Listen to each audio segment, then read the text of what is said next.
Coming up, Joyce Robertson, CEO, Executive Director of the Nonprofit Foundation for Senior Services, and Carol Pilkington, the leader of the Burbank-Glendale Senior Specialist Group Chapter. Thank you both for being with us today. It's good to have you on our program.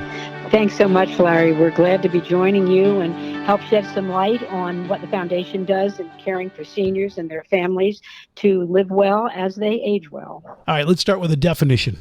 Foundation, describe what it is. Explain the name and what it does. The Foundation for Senior Services is a nonprofit 501c3 public charity, and our mission is to provide valuable resources, education, and services to seniors and their families to help all seniors live well with dignity. And is it geographically across the country, across Southern California, anywhere people are tuning in and want to contact you? How does it work? We have actually 9 chapter locations from Orange County, Los Angeles County, and Ventura County.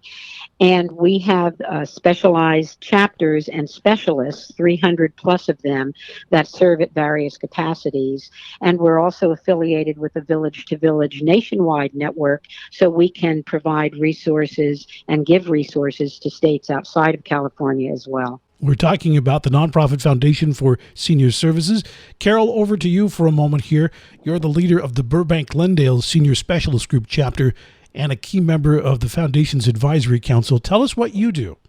I'm a specialist in anxiety, stress, and grief. So in my capacity with the Foundation, I offer services to help seniors and their families work through the anxiety and stress of caring for a loved one as a caretaker, and also the grief that will come and does come not only after a loss, but during the caretaking process, the anticipated loss, if you will. These are real challenges that many of us will experience, kind of our generation now.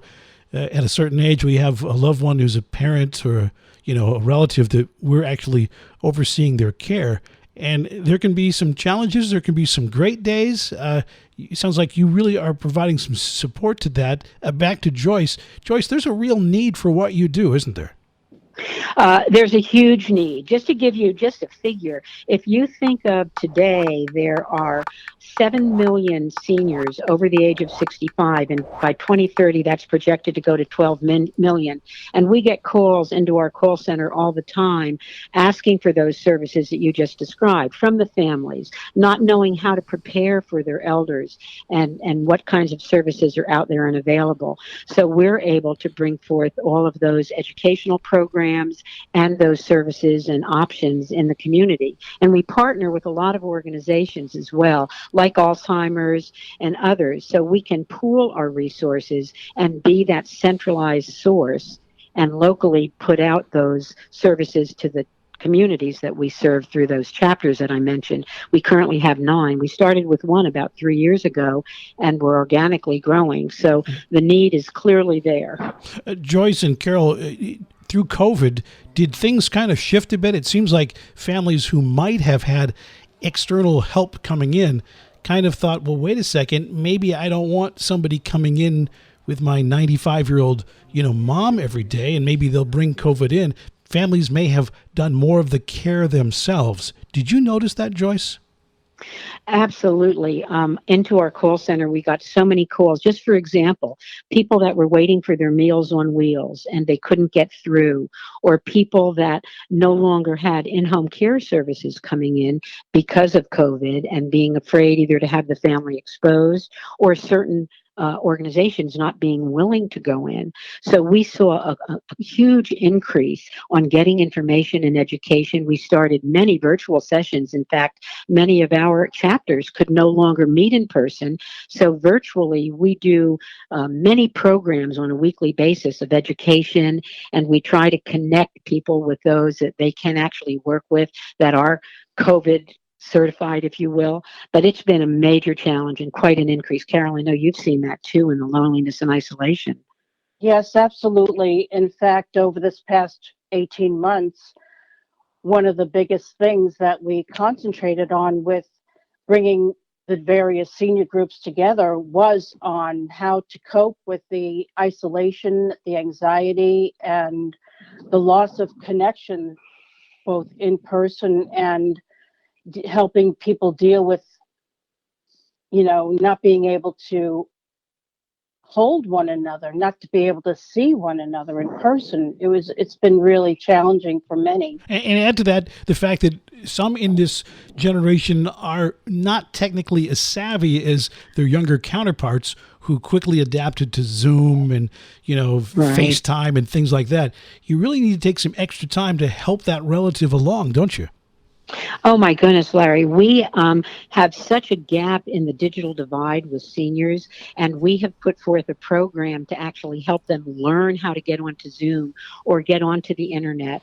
And we work with partners for those that are not that don't have good broadband access, so they can actually connect. And we're actually doing roundtable support groups through Zoom right now, and we will go out and teach even how to get onto Zoom, because you're right. If they can't get onto the internet, we have a huge technical digital divide, and we're working on that. And you might know that through the FCC, there's a program of bringing broadband access to those that are low income, and we connect with those to help get that broadband set up in their homes. Right. I remember as my mom would, have her iPhone and teaching her to swipe across to answer it, and just what you did. In her senior center, they actually had kids from the local high school a few years ago come in and work with these 94-year-olds, showing them, look, you can call your loved one and we can set the print to be much larger. And there's all this stuff that when you get the phone, it's nice, but it doesn't teach you. You have to have someone kind of show you.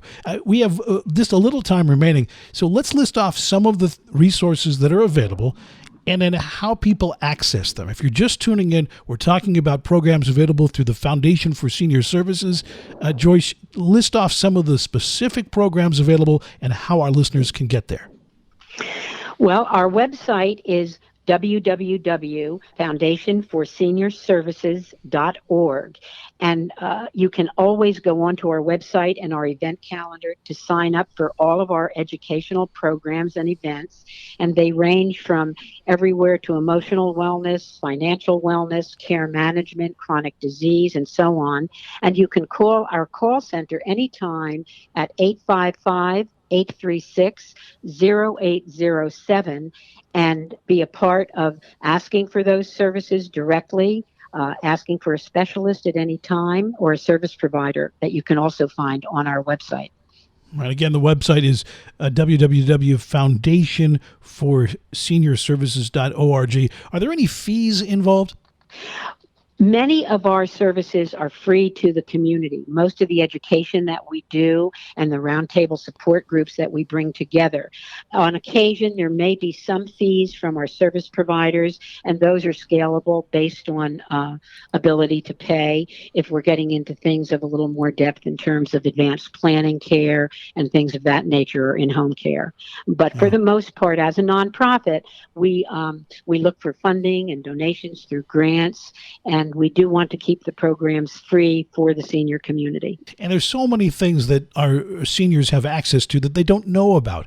I know that, health-wise, there's a lot of health programs that are designed to help. With a senior, sometimes you have a loved one who's gone into the hospital for a procedure. When they come out, there are various services that are available to them and programs that can be set up to assist them. Maybe it's devices they need or things that help around the house.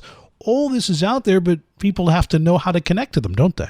That's right. We do a program, for example, on stroke rehab or fall prevention, nutritional eating, or how the five senses change as we age. So we try to bring in our specialists that have been fully vetted in the community to teach on those aspects, because without that education, it's very hard to prepare to age well.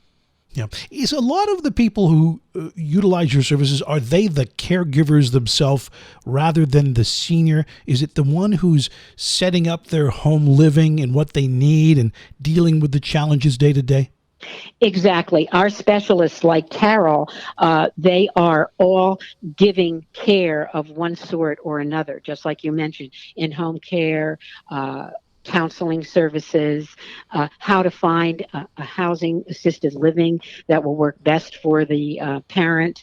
Also, our 300 plus specialists are all coming from a caregiver perspective of professionals, but we also utilize and ask for volunteers to help us carry out some of the things that we're doing and to be on the other end of our Call Companion social call program where we call out to provide companionship via phone calls. So volunteers are also really important. Final minute for each of you. Just some quick thoughts here what would you want our listeners to know? Carol, to you, what do you want our listeners to take away from this conversation? I think what I would love to let them know is that they're not alone and to please reach out for help. We live in a society where we're taught to fend for ourselves and be self-sufficient, and it's really important that they know that they can ask for help without feeling embarrassed or shame or anything like that. Okay. And Joyce, 30 seconds. What would you want everyone to understand? The same thing. We're there to advocate for seniors, all seniors, so they can live a life of dignity as they're aging. And we are there for you. Pick up that phone and call the foundation or go to our website, and we will put you in touch with the kind of services and resources that will help your aging challenges or your family's aging challenges. Wonderful. www.foundationforseniorservices.org or a toll-free number 1-855-836-0807. Thank you both, Carol Pilkington and Joyce Robertson, joining us on behalf of the nonprofit Foundation for Senior Services. We appreciate what you're talking about today. Obviously, a very important subject.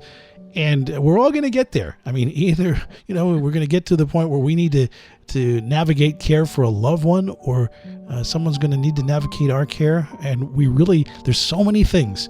And each chapter of our lives and our relatives is unique to theirs. Thank you so much. What an important segment. Really appreciate it. Thank you, Larry, and your listeners. Again, the website is www.foundationforseniorservices.org. You'll find resources, event calendar on the website, submission of service and education requests, and more. I'm Larry Marino. Thank you for tuning in this week.